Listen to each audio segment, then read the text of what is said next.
మృత్యుంజయ మంత్రాన్ని తీసుకోండి. త్రయంబకం యజామహే సుగంధిం పుష్టివర్ధనం ఇలా అని ప్రారంభమవుతుంది వైదికంలో.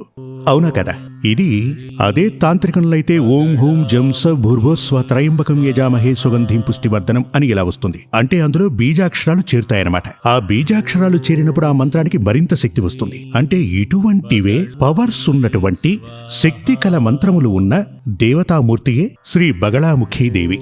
ఇటువంటి మహోన్నతమైన శక్తి కలదే ఈ కలియుగంలో మన కోసం ప్రత్యక్షమై మనల్ని కాపాడగలదు. ఈ కలియుగంలో దేవి వినాయకుడు, కలౌ దేవి వినాయక. కలియుగంలో దేవికి వినాయకుడికి మాత్రమే ప్రత్యేక శక్తులున్నాయి అని చెప్పటంలో కారణం శ్రీ వినాయకుడు కూడా ఆది పరాశక్తే. పరాశక్తి రూపిణి అయిన అమ్మవారిలాగే శ్రీ వినాయకుడికి కూడా ఆ శక్తి ఉంది. ఈ ఇద్దరు మూర్తులు సూర్యమంగళానికి సంబంధించి బగళాముఖీదేవి ఉంది. మహాశక్తి కలిగినటువంటి బగళాముఖీదేవి అదేవిధంగా